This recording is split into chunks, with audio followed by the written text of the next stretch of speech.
तुम्हाला तुम्हाला एखादा प्रश्न विचारायचा असेल किंवा तुम्हाला एखादा डाऊट असेल तर तुम्ही तो चॅट बॉक्समध्ये व्यवस्थित विचारू शकता. Okay. But you have to write your name first and then you can ask any question or any doubt. Okay. And दुसरं म्हणजे की जेव्हा तुम्हाला उत्तर द्यायचं असतं किंवा मी तुम्हाला ज्यावेळी प्रश्न विचारतो त्यावेळी सुद्धा तुम्ही स्वतःचं नाव लिहायचे आधी चॅट बॉक्समध्ये आणि मगच आन्सर द्यायचं आहे. Okay. Okay.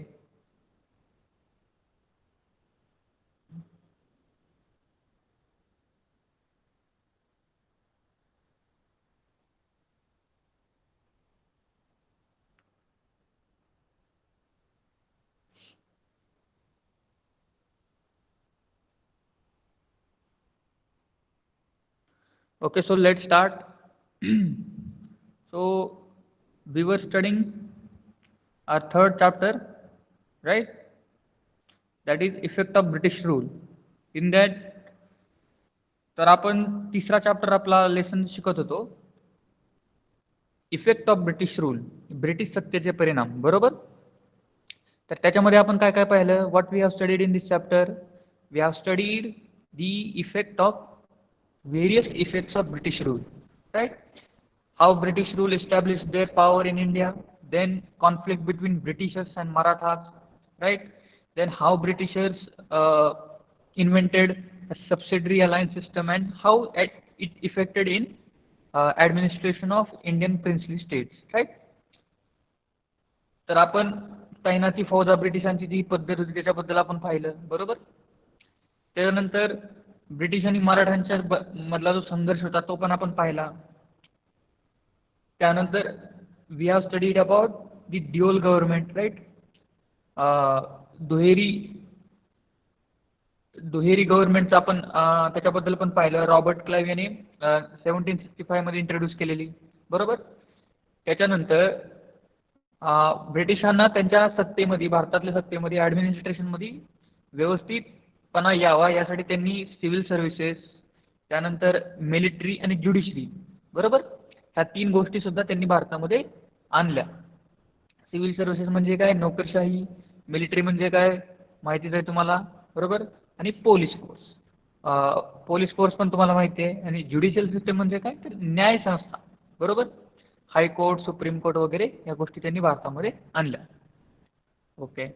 So this was a quick revision that what we have studied, बरोबर. And lastly, we have also studied about the economic policies of Britishers. त्याच्यामध्ये आपण काय पाहिलं? त्यांचे जे आर्थिक धोरणं होते ब्रिटिशांचे ते पण आपण पाहिले.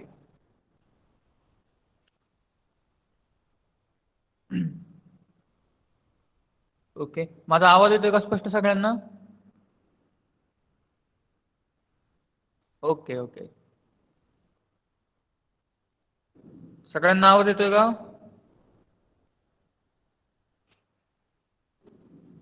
विकास घाटकर सिंग नो. माझा आवाज क्लिअरली येतोय का तुमच्यापर्यंत? Am I clearly audible to you? Everybody please.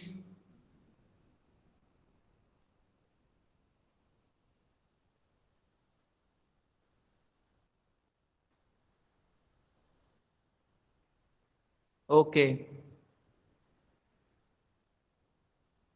Okay. ठीक आहे.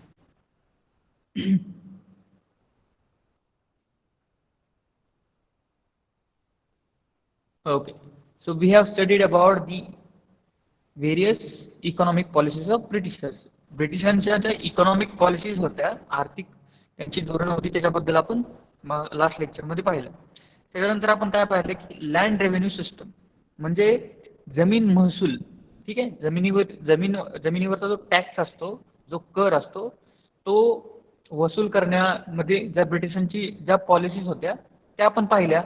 की कसं अगोदरच्या काळात ब्रिटिश यायच्या अगोदर जी कर प्रणाली होती, शेतकऱ्यांना कसा कर द्यावा लागायचा की जर त्यांच्या शेतामध्ये ह्या वर्षी जर पाऊस कमी पडला आणि शेतामध्ये धान्य कमी पिकलं गेलं तर त्यानुसार जेवढं धान्य उगवलं गेलं आहे किंवा जेवढ्या धान्याचं उत्पादन झालं आहे त्याच्या प्रमाणात टॅक्स द्यावा लागायचा.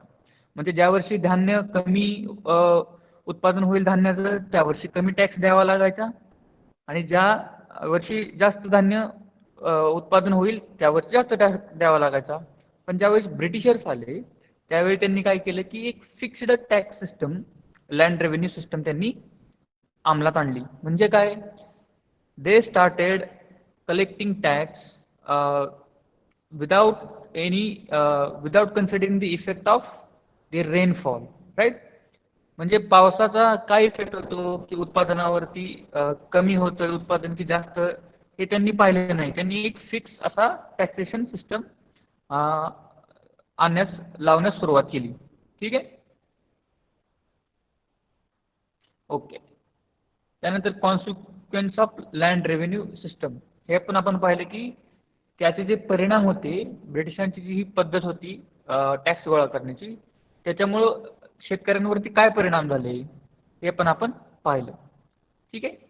नाव we will start today a new topic, that is commercialization of agriculture, right.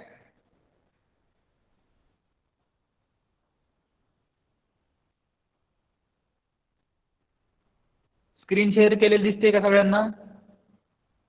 Please confirm me again.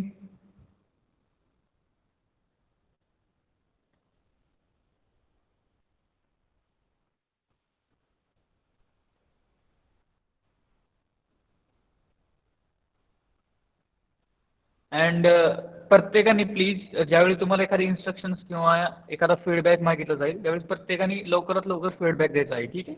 फक्त 2-4 स्टुडंट्स आहेत की जी फीडबॅक देतात, असं नका करू. मग मला कळणार नाही की तुमच्यापर्यंत माझा आवाज येतोय की नाही, किंवा तुम्हाला स्क्रीन शेअर केलेली दिसते की नाही. ठीक आहे. तेव्हा सगळ्यांनी फीडबॅक द्यायचा आहे. Okay okay.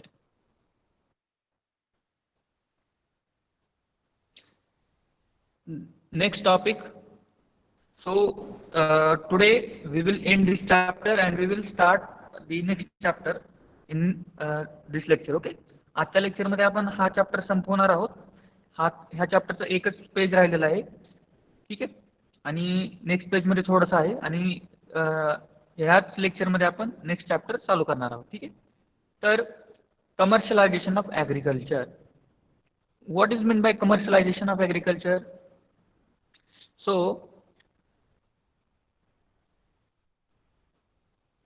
commercialization of agriculture. Initially, food grains were cultivated by the farmers. It is used to fulfill their domestic needs as well as the needs of the village. The British government started giving more encouragement to the cash crops like cotton, indigo, tobacco, tea, etc. The process of giving stress on the cultivation of profit-giving cash crop instead of food grains is known as commercialization of agriculture. Okay, so basically what is meant by commercialization? You have to understand the meaning of this word. That commercialization means to make profit of, okay, or to make a business of. तर before Britishers याच्या अगोदर आपली शेती कशी चालायची भारतामध्ये, की शेतीमध्ये तेवढंच उत्पादन केलं जायचं की जे शेतकऱ्यांना त्यांच्या वर्षभरासाठीच्या गरजा, खाण्यापिण्यासाठीच्या गरजा, आणि गावामध्ये लोकांना, जे लोक शेती करत नव्हते अशा लोकांसाठी धान्य पुरेल एवढे धान्य शेतीमधून उगवलं जायचं. ठीक आहे. लोक मोठ्या प्रमाणावर विकण्यासाठी किंवा पैसा कमवण्यासाठी शेती करत नव्हते. शेती फक्त उपजीविकेसाठी केली जायची. ओके. पण ज्यावेळेस ब्रिटिशर्स आले त्यावेळेस त्यांनी काय केलं, British government started giving more encouragement to the cash crops like cotton, indigo, and tobacco, tea, etc.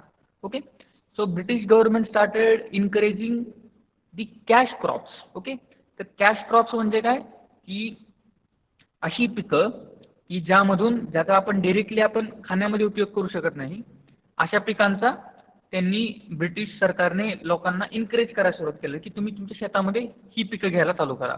त्याच्यामध्ये काय होतं, कॉटन होतं. ठीक आहे. तर कॉटन म्हणजे काय, कापूस. कापूस कशासाठी वापरला जातो, सगळ्यांना माहिती आहे. कापूस वापरला जातो टेक्सटाईल इंडस्ट्रीसाठी, बरोबर.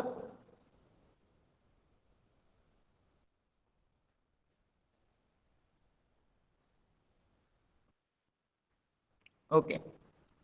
तर कापूस कशासाठी वापरला जातो, ब्रिटिशांनी कापूस या पिकासाठी लोकांना, शेतकऱ्यांना इनकरेज केलं. म्हणजे काय, तर कापूस ज्यावेळेस आपण उत्पादन घेतो त्यावेळेस कापूस आपण खायला वापरत नाही, ठीक आहे.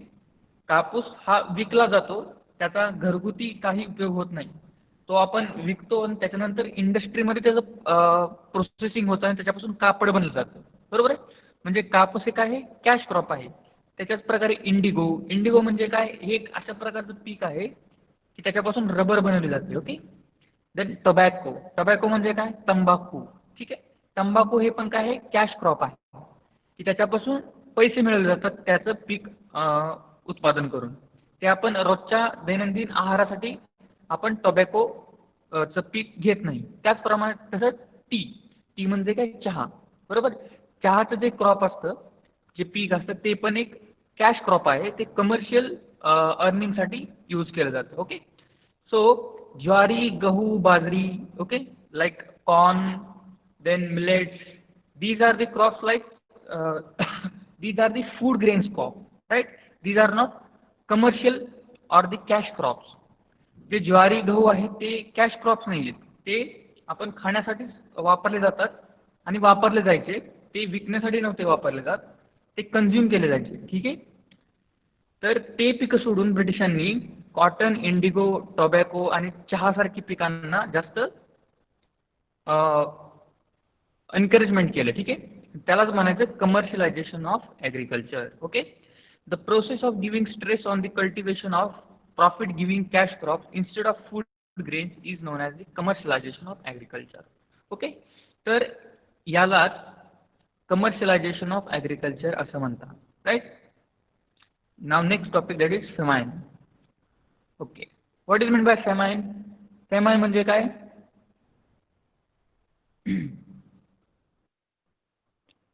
फेमाइन म्हणजे दुष्काळ, okay.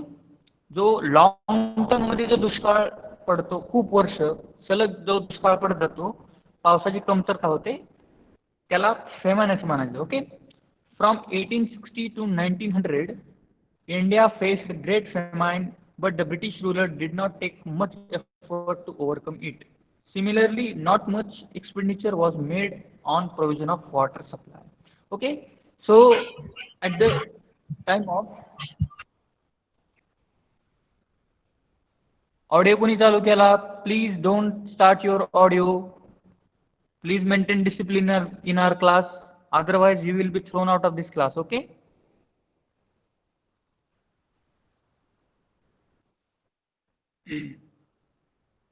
Okay, so from 1860 to 1900 India faced great famine, but the British rulers did not take much effort to overcome it, okay.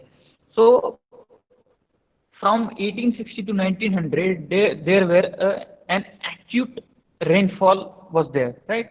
There were a shortage of rainfall, that's why the condition of famine war arose at that time, right. तर 1860 ते 1900च्या काळामध्ये भारतामध्ये पाऊस खूप कमी पडला आणि त्यामुळे हा जो 40 वर्षाचा जो काळ आहे तो अतिशय दुष्काळाचा काळ असा होता. परंतु ब्रिटिशांनी दुष्काळामध्ये लोकांना मदत करण्याचा काहीही प्रयत्न केला नाही त्यावेळी, आणि लोकांना पाण्याचा सप्लाय पुरवठा सुद्धा ब्रिटिशांनी त्या काळामध्ये केला नाही. त्याच्यामुळे बऱ्याच लोकांना त्यांचा जीव गमवावा लागला, ठीक आहे. Development in transport and communication system, तर development in transport and communication system, ठीक आहे. तर दळणवळण आणि कम्युनिकेशन सिस्टम त्याच्यामध्ये कशी डेव्हलपमेंट होत गेली ब्रिटिशांच्या काळात ते आपण पाहूया, ठीक आहे. So all of you know that trains, right. You might have also travelled from trains. तुमच्यापैकी बरेच लोकांनी ट्रेनमधून ट्रॅव्हल केलं असेल, परंतु तुमच्यापैकी किती लोकांना माहिती आहे की भारतामध्ये रेल्वेची किंवा ट्रेनची सुरुवात ही ब्रिटिशांनी केली होती, ठीक आहे. भारतामध्ये ब्रिटिशांनी ट्रेन हा कन्सेप्ट भारतामध्ये ब्रिटिशांनी आणला होता, ठीक आहे. तर आपण त्याच्याबद्दल आता आपण पाहूया, ठीक आहे. For increase in trade and convenience of administration the British developed a modern facilities like transportation and communication in India, okay. So for increase in trade and convenience of administration, all of you know that Britishers were basically a traders. They came as a traders and Then they acquired administration of India after settlement in here in India later. Okay, so for controlling the trade or for the easiness of trade, Britishers started developing the Britishers started developing the infrastructure and communication system of our country.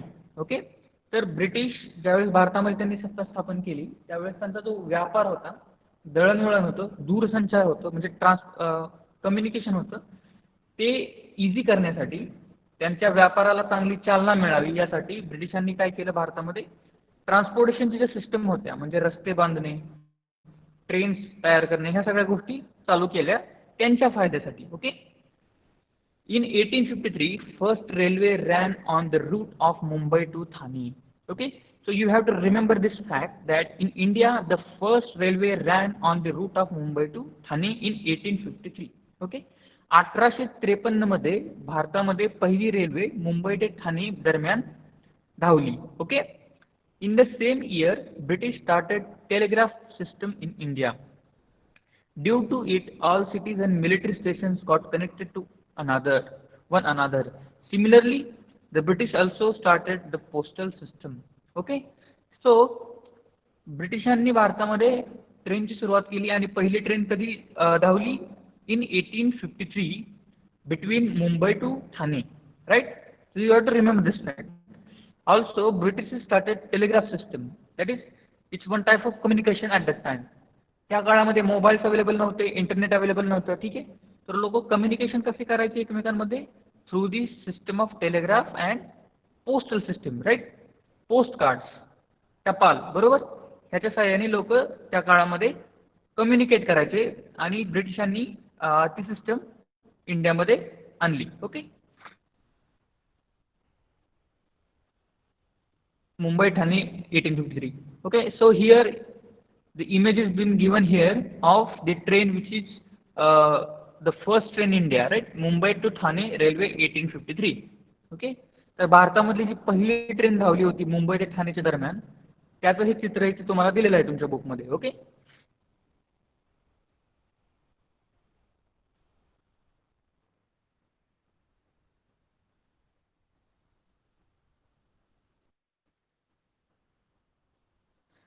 what is meant by expenditure? Expenditure means खर्च करणे. Okay, expenditure means खर्च करणे. Okay, पैसा आपण खर्च करतो म्हणजे पैसा आपण एक्सपेंडिचर करतो, right?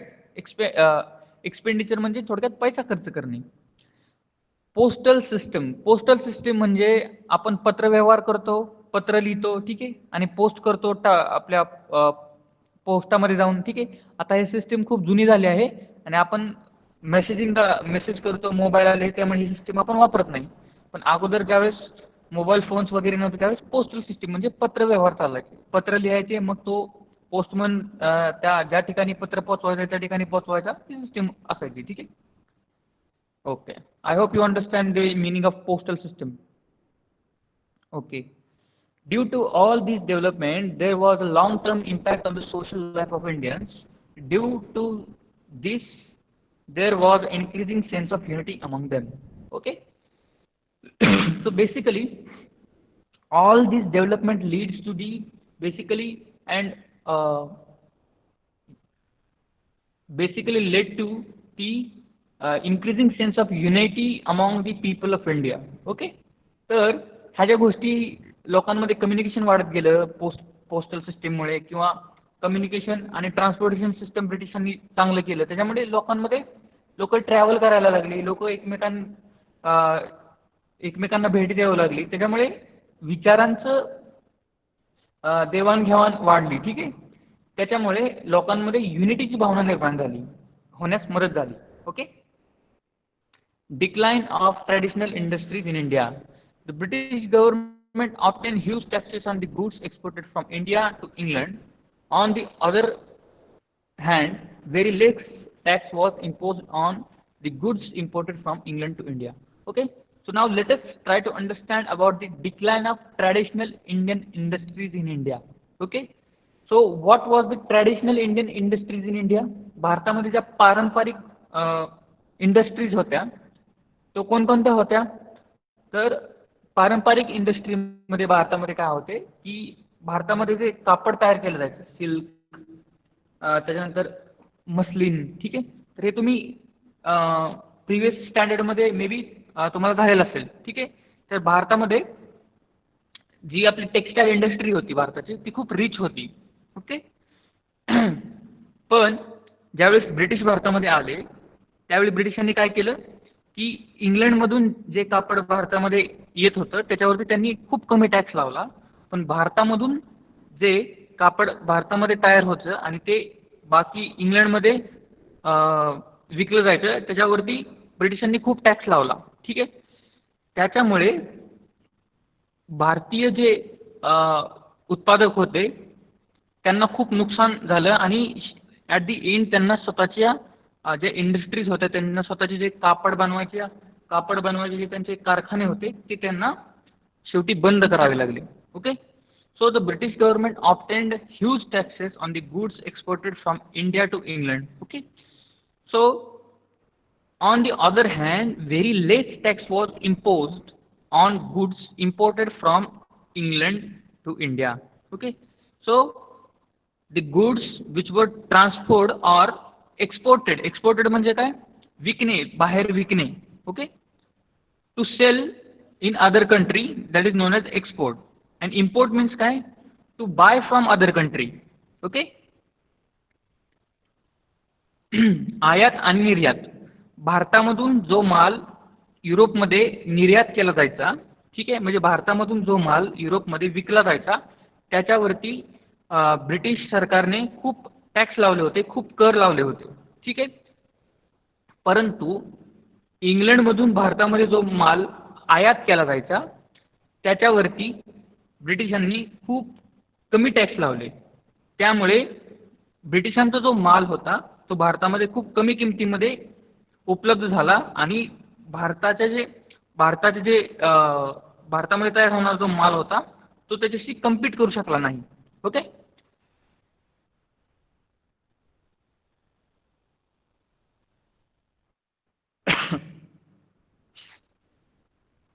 On the other hand, very less tax was imposed on the goods imported from England to India, okay.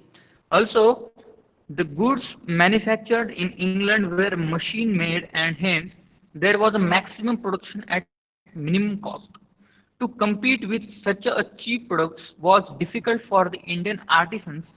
Eventually, it led to closing down of traditional industries and many artisans become unemployed. Okay. So as I have already told you that there were very less tax were imposed on the imported goods from the England. Also, the goods which were imported from England was made on the machines, right? They were mass production were happening at that time in England due to industrial revolution. आणि त्याच्यामुळे तर ब्रिटिशांकडून ब्रिटनमधून जो भारतामध्ये माल यायचा, ठीक आहे, तो मशीनवरती तयार केलेला असेल आणि भारतामध्ये जो माल तयार केला जाईल जे आपले इंडस्ट्रियलिस्ट आणि जे आपले क्राफ्ट्समन होते तो जो माल तयार करायचा तो हँडमेड असायचा, ओके. पण ब्रिटनमधून जो माल यायचा तो कसा असायचा? तो मशीनवरती तयार केलेला असायचा. त्याच्यामुळे त्याची क्वालिटी चांगली असायची आणि त्याच्याशी कम्पीट हे आपल्या भारतातल्या जे प्रोडक्शन करणारे होते त्यांना त्याच्याशी कम्पीट करता आलं नाही, म्हणजे त्याच्याशी स्पर्धा करणं अशक्य होतं, ठीक आहे.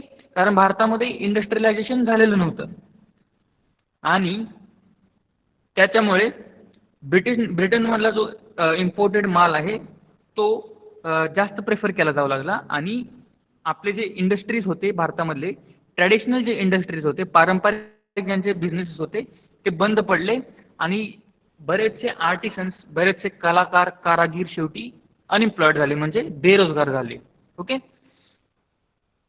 Development of new industries in India due to lack of, तर याच्यानंतर नवीन इंडस्ट्रीज भारतामध्ये कशा कशा डेव्हलप होत गेल्या त्याच्याबद्दल आपण पाहूया, ठीक आहे.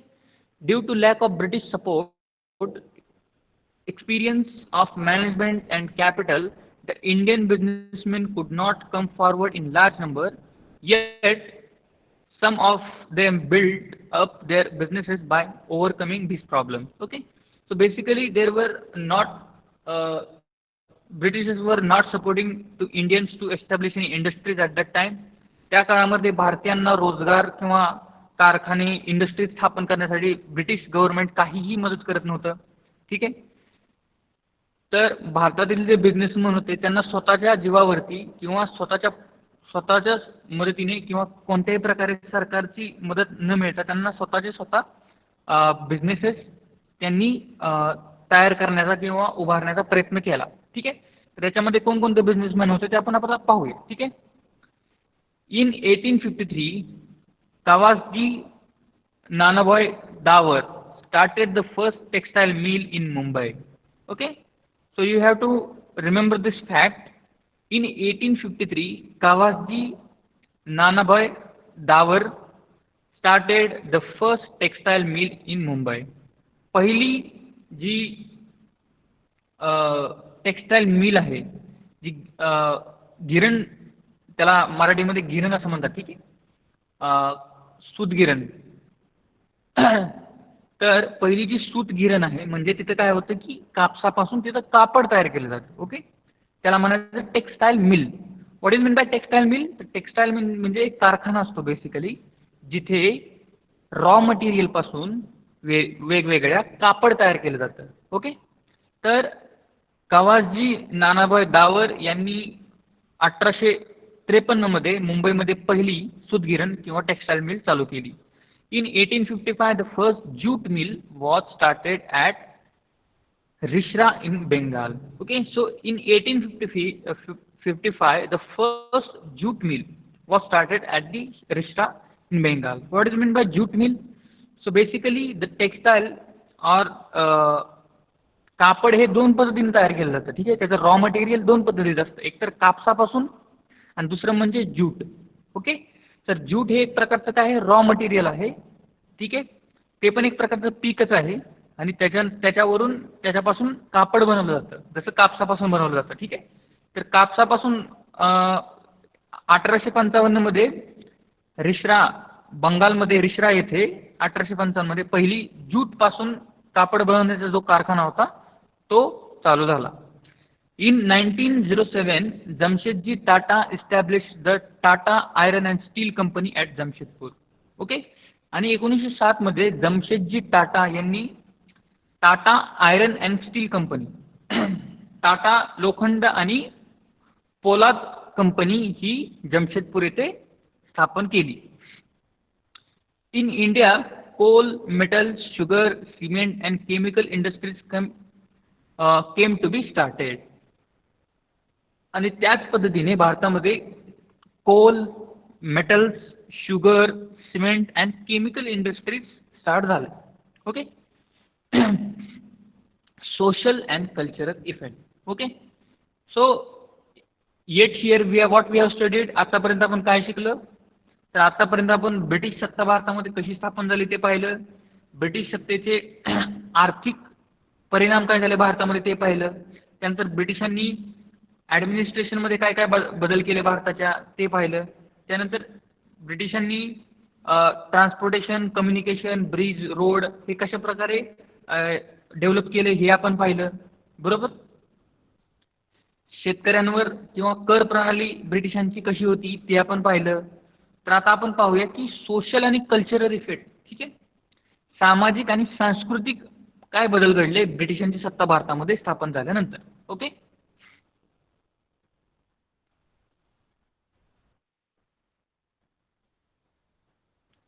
okay.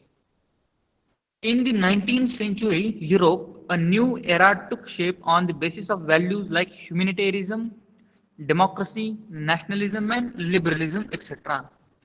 This change in West led to the obvious repercussions on India. For carrying out administration, the British had to understand Indian society. Okay, so in 19th century Europe, a new era took shape on basis of values like humanitarianism, democracy, nationalism and liberalism. Okay, So basically these are the new concepts or new phenomena that were emerging in the 19th century Europe. Okay, तर युरोपामध्ये 19व्या शतकामध्ये मानवतावाद, democracy म्हणजे तुम्हाला माहित आहे, nationalism म्हणजे राष्ट्रवाद आणि लिबरलिझम, ठीक आहे, स्वातंत्र्यवाद, ठीक आहे, ह्या ज्या गोष्टी आहेत ह्या युरोपमध्ये ह्या गोष्टी इमर्ज होऊ लागल्या होत्या. तर ह्युमॅनिटेरियनिझम म्हणजे काय, तर अगोदर काय व्हायचं की धर्म, रिलिजन हा बेस मानला जायचा किंवा सगळ्यात जास्त उच्च मानला जायचा, ठीक आहे. धर्मापुढे कोणतीही गोष्ट लोक मान्य करायचे. इवन दो धर्माच्या नावावरती एखाद्या व्यक्तीला मारणं सुद्धा हे लीगल होतं किंवा योग्य होतं. परंतु ह्युमॅनिटेरियनिझम हा जो विचारधारा आहे याच्यानुसार एखाद्या व्यक्तीला मारणं धर्माच्या नावाखाली किंवा कोणत्याही गोष्टीसाठी हे चुकीचं होतं आणि मानव हा सगळ्यात महत्वाची गोष्ट आहे. ही जी कन्सेप्ट आहे ही ह्युमॅनिटेरियनिझमने लोकांपर्यंत पोहोचवली. तर हा जो कन्सेप्ट आहे तो युरोपमध्ये उदयास आला होता. त्याचप्रमाणे डेमोक्रेसी म्हणजे काय, लोकशाही, ठीक आहे. तर अगोदर काय होतं तुम्हाला सगळ्यांना माहिती आहे, all of you know that before in the ancient times, in the medieval times, there were a king were ruling. Okay, there were no democracy. लोकशाही होती का अगोदर, नव्हती. तर राजा आणि राणी यांचा रोल असायचा, ठीक आहे, मोठे मोठे राजे असायचे आणि तेच रूल करायचे. इलेक्शन्स वगैरे काय होत होतं का अगोदर, नव्हतं होत. तर युरोपामध्ये डेमोक्रेसी म्हणजे लोकशाहीला सुरुवात झाली होती 19व्या शतकामध्ये, ठीक आहे. तसेच नॅशनलिझम म्हणजे राष्ट्रवाद. तर लोकांमध्ये राष्ट्राबद्दलचं प्रेम आणि भावना ही सुद्धा जागृत व्हायला लागली होती आणि राष्ट्रवादाची भावना सुद्धा लोकांमध्ये जागृत व्हायला लागली होती युरोपमध्ये. तसेच लिबरलिझम, ठीक आहे. लिबरलिझम म्हणजे काय, स्वातंत्र्यवाद. लोकांना ज्या गोष्टी आवडतात, ज्या गोष्टी लोकांना करायच्या आहेत तो लोकांचा हक्क आहे, ठीक आहे. तर ही गोष्ट कोण सांगतं, ही गोष्ट सांगतं लिबरलिझम. Liberalism means absence of constraints on human being. Okay, तर लिबरलिझम, नॅशनलिझम, डेमोक्रेसी आणि ह्युमॅनिटेरियनिझम ह्या गोष्टी यांचा उदय युरोपमध्ये होत होता आणि ऑब्विसली याचे परिणाम भारतामध्ये सुद्धा झाले, ठीक आहे.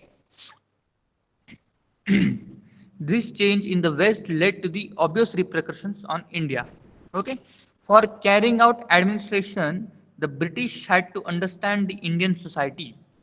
तर ब्रिटिशांना भारतामध्ये जर सत्ता करायची होती तर त्यांना भारतामध्ये जी सोसायटी आहे, जो समाज आहे त्याच्याबद्दल अभ्यास करणं त्यांना गरजेचं होतं, right. For carrying out the administration British must have to understand or to study the society of India first. Okay, for this purpose they started studying the tradition, history, literature as well as a music, flora fauna of India. तर ब्रिटिशांना भारतामध्ये सत्ता करायची होती,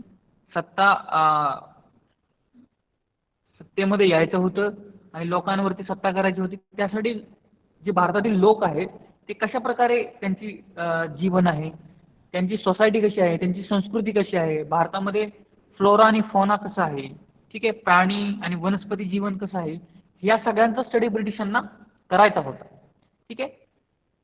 sir in 1784 Sir William Jones, an English officer, established the Asiatic Society of Bengal at Kolkata, ठीक आहे.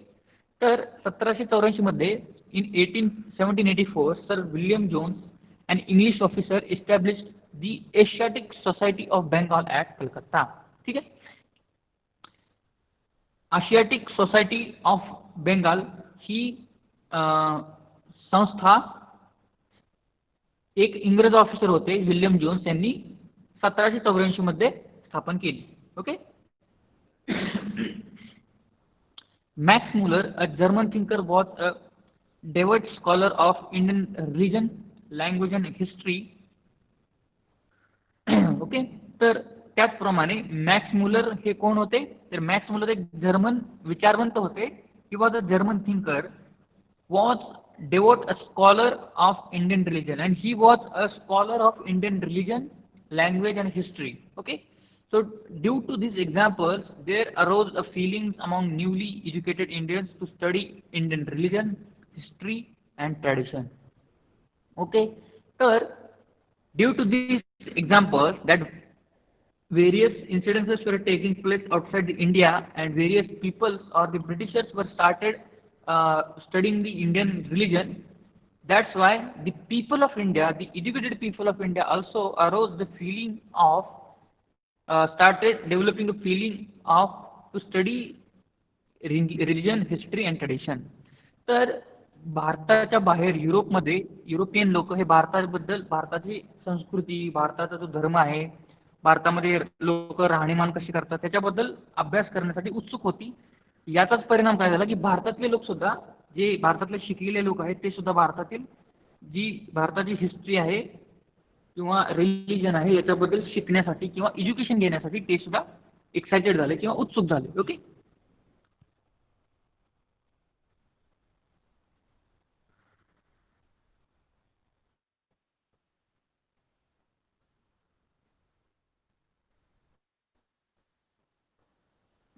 the Britishers introduced many laws in India. In 1829, Lord William Bentinck passed the Sati Prohibition Act. In 1856, Lord Dalhousie passed the Widow Remarriage Act.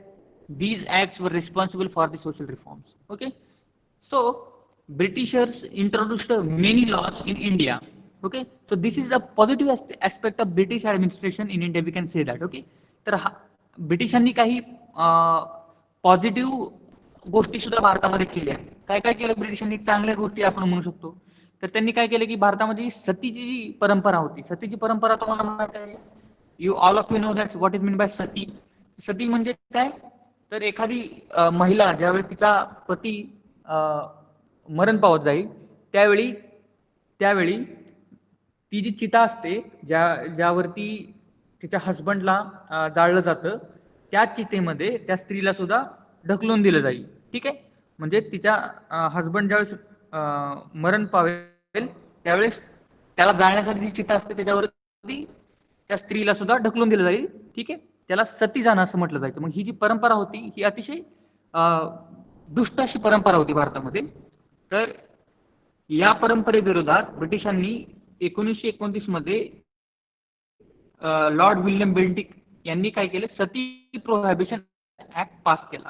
ठीक आहे, so this was a positive aspect of British administration, we can say that. Okay, in 1856 lord Dalhousie pass the widow remarriage act. Okay, also भारतामध्ये त्या काळामध्ये जी विधवा महिला ज्या आहेत त्यांची हालत अतिशय दयनीय होती, अतिशय गंभीर होती, अतिशय खराब होती. ठीक आहे, तर आणि त्यांना ज्या विडोज होत्या, विडो म्हणजे कोण? ज्यांचे अशा स्त्रिया की ज्यांचे हस्बंड मरण पावलेले आहेत. ठीक आहे, तर अशा स्त्रियांना पुन्हा लग्न करण्याचा अधिकार भारतीय समाजामध्ये त्यावेळेस नव्हता.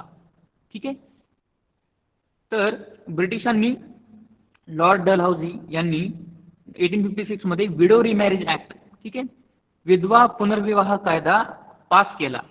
दिस act was responsible for social reforms.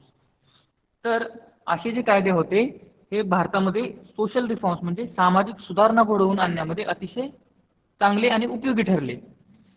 For carrying out administration in India the British required English educated Indians. According to the recommendation of Lord Macaulay in 1935, English education started being imparted in India. Okay, so for the administration of India, Britishers need Indian people also, right? And the people who can speak English, Britishers were needed of such a peoples, right? तर भारतामध्ये administration करण्यासाठी ब्रिटिशांना भारतीय लोकांची गरज होती आणि अशा भारतीय लोकांची गरज होती की ज्यांना इंग्लिश बोलता येईल. ठीक आहे, ब्रिटिशांना भारतीय भाषा बोलता येत नव्हत्या. ठीक आहे, तर कम्युनिकेशन करण्यासाठी त्यांना अशा लोकांची गरज होती, भारतीय लोकांची, की ज्यांना इंग्लिश बोलता येईल. तर according to the recommendation of Lord Macaulay in 1935 English education started being imparted in India. ठीक आहे, आणि 1835 मध्ये जो लॉर्ड मॅक्युले हा अधिकारी होता याच्या शिफारशीनुसार भारतामध्ये इंग्रजी शिकवून इंग्रजी एज्युकेशन देण्याची सुद्धा सुरुवात झाली. ठीक आहे, इंग्लिश एज्युकेशन भारतामध्ये 1835 मध्ये सुरू झालं. Through new education Indians were introduced to western thoughts, modern reforms, science and technology. Okay, and ब्रिटिशांनी जे नवीन एज्युकेशन सिस्टम भारतामध्ये आणली त्यामुळे भारतीयांना जी पश्चिम युरोपातील देशांमध्ये कशी औद्योगिक क्रांती झाली, तिथले लोक टेक्नॉलॉजिकली कशी ॲडव्हान्स आहेत किंवा बऱ्याच बाहेरच्या गोष्टी त्यांना भारतातल्या लोकांना शिकायला मिळाल्या. त्याच्यामध्ये सायन्स अँड टेक्नॉलॉजी, नंतर मॉडर्न रिफॉर्म्स, ठीक आहे, वेस्टर्न थॉट्स, युरोपीय लोक कसे विचार करतात, ह्या सगळ्या गोष्टी भारतीयांना शिकायला मिळायला लागल्या त्या एज्युकेशन सिस्टम आल्यामुळे. ठीक आहे. इन 1857 युनिव्हर्सिटीज वर established at Kolkata, Mumbai and Madras. Okay, तर 1857 मध्ये युनिव्हर्सिटीज म्हणजे विद्यापीठे, ठीक आहे, सुद्धा स्थापन करण्यात आली. कुठे? कोलकाता, मुंबई आणि मद्रास म्हणजे आताचं चेन्नई. ठीक आहे.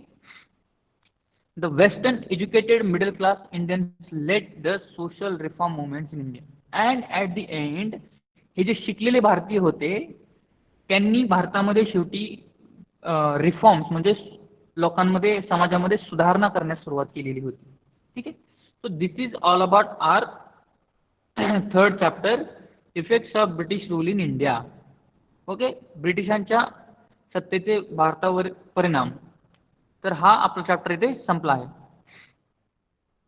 So let start fourth chapter, the freedom struggle of 1857. Okay, so we have basically 10 to 15 minutes here and we will start our fourth chapter. Okay,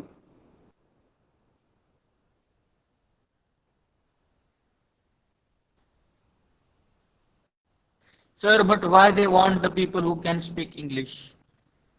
Because Britishers, I have already explained this, that Britishers know English language only. Okay, and for the administration, their administration was also carried out in English language, but they administrating on whom? They administrating on the people of India.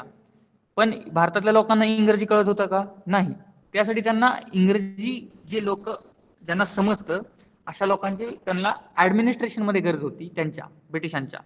त्यासाठी ब्रिटिशांनी इंग्रजी शिकलेले किंवा इंग्रजी येत असणाऱ्या भारतीयांना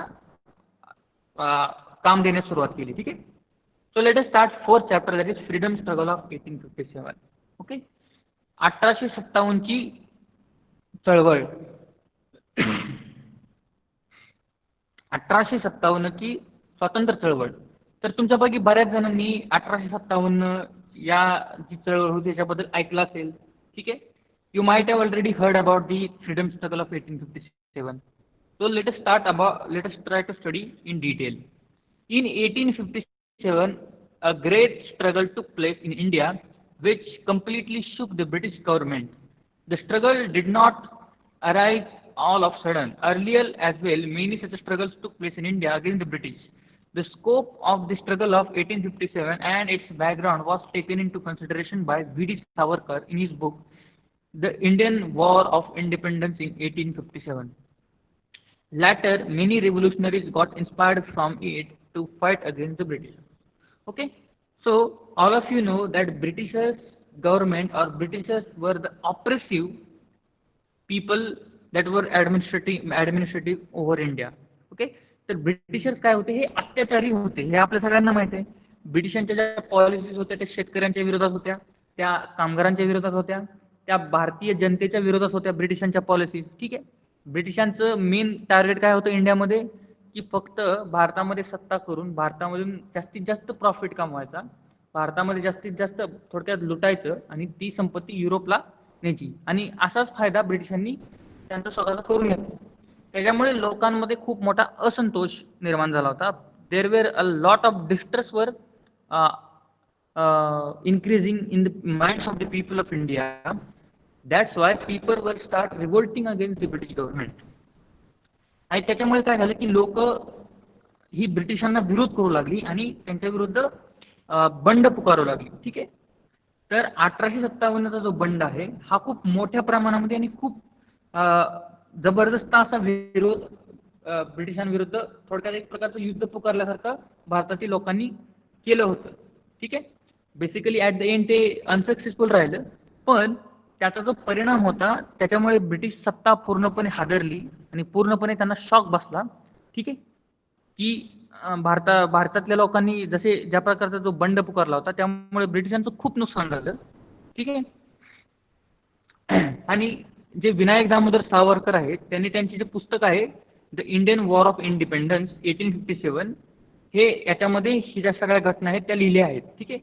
आणि हे जे 1857चं जी आंदोलन आहे किंवा चळवळ आहे किंवा युद्ध आहे याच्यापासून भारतातल्या बऱ्याच रिव्होल्युशनरी म्हणजे क्रांतिकारी लोकांनी प्रेरणा घेऊन पुढे भारताला स्वातंत्र्य मिळवून देण्यासाठी प्रयत्न केले.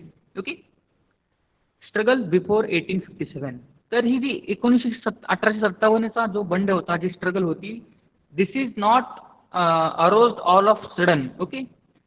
That was not happened all of sudden. तर 1857ला जो स्ट्रगल झाला किंवा जे आंदोलन किंवा जो विरोध बंड झाले तर हे काय एकदमच झालं नव्हतं हे सगळ्या गोष्टी. ठीक आहे. तरी याच्या मागे खूप मोठी पार्श्वभूमी होती आणि याच्या अगोदर सुद्धा लोक छोट्या छोट्या प्रमाणामध्ये ब्रिटिशांना विरोध करत होते.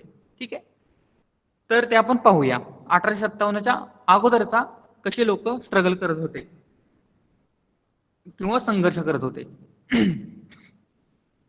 At every place where the British rule was established in India, the local people had to bear the ill effect of the British government. The Indians started feeling that they are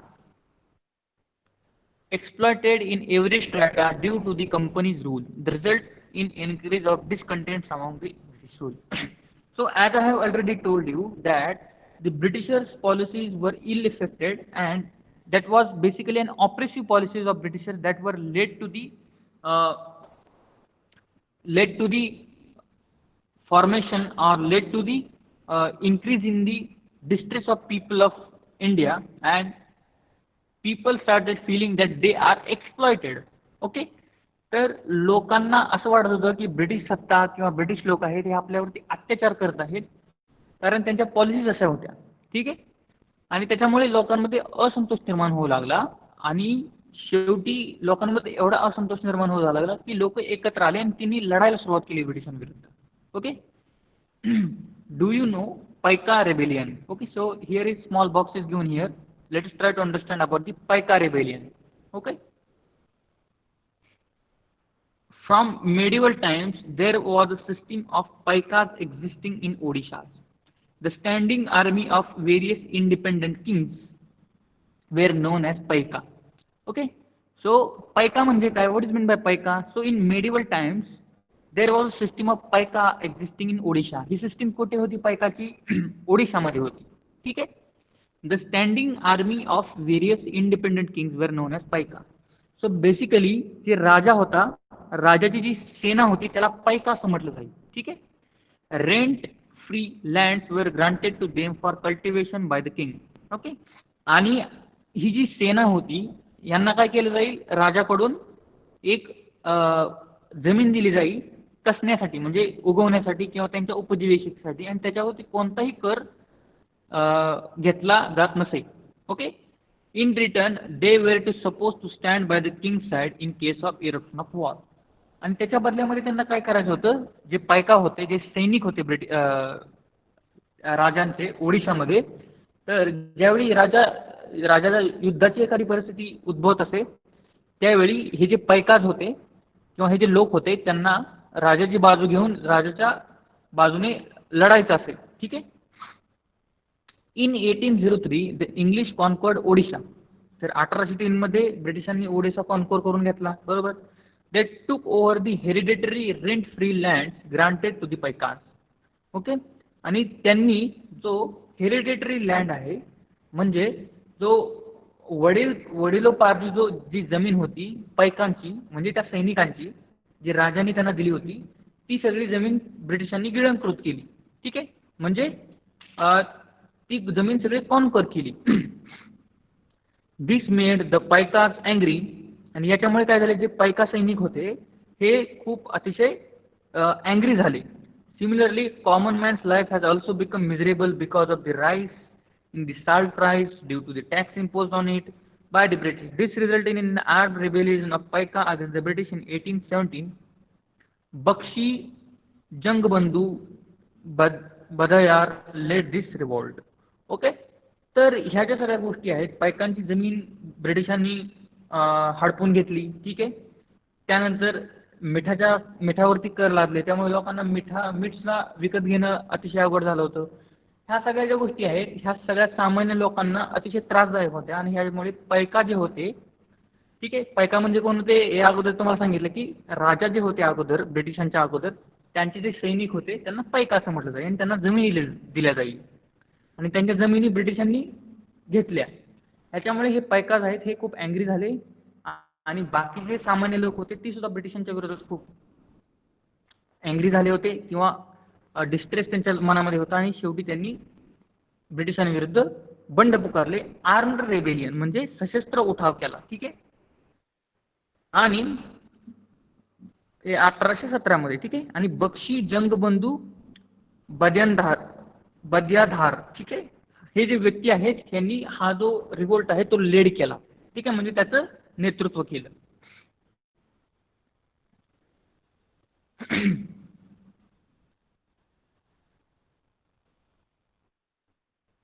Okay, so this is about the Paika rebellion. Okay, okay. Farmers and common people became a bankrupt during the company rule. Okay, तर farmers शेतकरी आहेत and common people, the common people and farmers were made bankrupt at the time of Britishers. तर ते कर्जबाजारी झाले होते ब्रिटिशांच्या काळामध्ये. In 1770 there was a major famine in Bengal province, but the British rulers were indifferent and insensitive towards the Indian people. Okay, from 1763 to 1857 the peasants of Bengal participated in the rebellion led by the sannyasi fakir. Okay, so as I have already told you, there were a serious famine that was happened in the Bengal, but Britishers officers were really insensitive to the Indian people. They were considered the Indian peoples were inferior, and that's why they do not care about the Indian peoples, and that's why the people of India started revolting against them. Okay, तर आपल्याला माहित आहे की जसं मी अगोदर सुद्धा सांगितलं, बुकमध्ये सुद्धा मेन्शन केलेलं आहे की बंगालमध्ये खूप मोठा दुष्काळ पडला होता बरेच वर्ष. तर ब्रिटिश जी गव्हर्नमेंट होती त्यांनी काहीही लक्ष दिलं नाही लोकांकडे, कारण ते भारतीय लोकांना कमी समजत होते. ठीक आहे. त्यामुळे भारतीय जे सामान्य लोक होते ते आधीच कर्जबाजारी झाले होते. ठीक आहे. त्यामुळे त्यांच्या मनामध्ये खूप असंतोष निर्माण झाला ब्रिटिशांविरुद्ध आणि त्यांनी ब्रिटिशांविरुद्ध उठाव करायला सुरुवात केली. म्हणजे त्यांच्या विरोधात शस्त्र घेऊन लढायला सुरुवात केली लोकांनी. ठीक आहे. सो द पीजंट्स, शेतकऱ्यांनी बंगालमध्ये एका रेबेलियनमध्ये पार्टिसिपेट केलं, म्हणजे एका चळवळीमध्ये भाग घेतला. ती कोणती होती? संन्यासी फकीर चळवळ होती. ठीक आहे.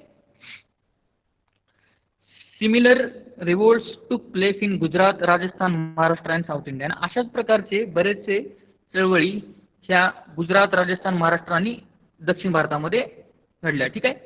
Umaji Naik also gave a strong fight. He organized the Ramoshis and the local youth to revolt against the British. They drew a declaration and appealed to fight against the British and overthrow the government. They inspired people in Pune, Satara, Ahmednagar, Solapur, Nasik, Bhor, etc. In 1832, Umaji Naik was arrested and hanged to death in Pune. Okay, so basically बरेचसे रेबेलियन्स किंवा बरेचसे आंदोलन चळवळी ब्रिटिशांविरोधात पुकारली गेली महाराष्ट्रामध्ये, south इंडियामध्ये. ठीक आहे. आणि महाराष्ट्रामध्ये पर्टिक्युलरली क्रांतीवीर उमाजी नाईक बद्दल तुम्ही ऐकलं असेल. ठीक आहे. So the Krantiveer Umaji Naik was the main person who was the leader of the revolt against the Britishers before 1857. and he basically did he united the people of Ramoshi community. Okay. तर त्यांनी उमाजी नाईक यांनी काय केलं की रामोशी कम्युनिटीचे समाजाचे जे लोक होते त्यांना एकत्रित केलं ब्रिटिशांविरोधात. ठीक आहे. आणि त्यांनी ब्रिटिशांविरोधात बंड पुकारलं, युद्ध पुकारलं. ठीक आहे. त्यांनी लोकांना खूप इन्स्पायर केलं पुणे, सातारा, अहमदनगर, सोलापूर, नाशिक, भोर या ठिकाणी बरेचसे लोक त्यांच्या ह्या ज्या संघर्ष होता ह्याच्यामध्ये सहभागी झाले. पण 1832 मध्ये 1832 Umaji Naik was arrested and hang to death. पण 1832 मध्ये ब्रिटिशांनी त्यांना पकडलं आणि फासावरती चढवलं. ठीक आहे.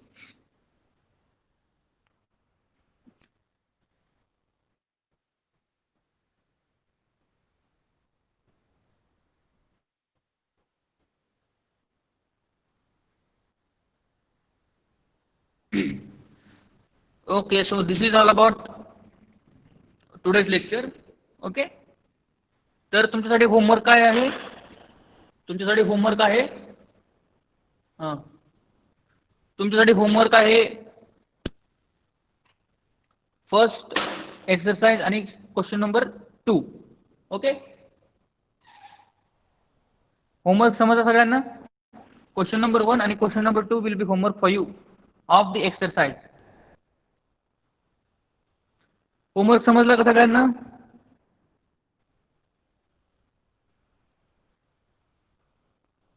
एक्सरसाइज जो आहे तुमच्या चॅप्टरचा, आपल्या तिसऱ्या चॅप्टरचा जो एक्सरसाइज आहे त्याच्यामध्ये question number 1 and question number 2 will be homework for you. Okay, yes yes yes. जे मराठी मीडियमचे आहे त्यांनी ऑब्व्हियसली मराठीमध्ये लिहायचं आहे. जे इंग्लिश मीडियमचे आहे त्यांनी इंग्लिशमध्ये लिहायचं आहे. ठीक आहे. ओके, तुम्हाला तुमच्यापैकी कोणाला जर डाऊट असतील या चॅप्टरबद्दल, प्रिव्हियस चॅप्टरबद्दल, तर तुम्ही विचारू शकता. If you have any doubts regarding today's lecture, कोणता टॉपिक जर तुम्हाला समजला नसेल तर you can ask, otherwise you can leave this lecture. Okay.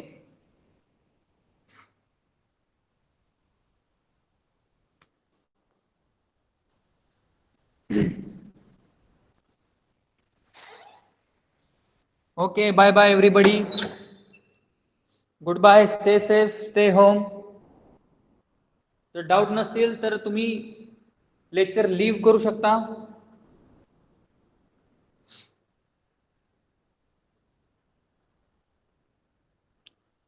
Okay, good bye.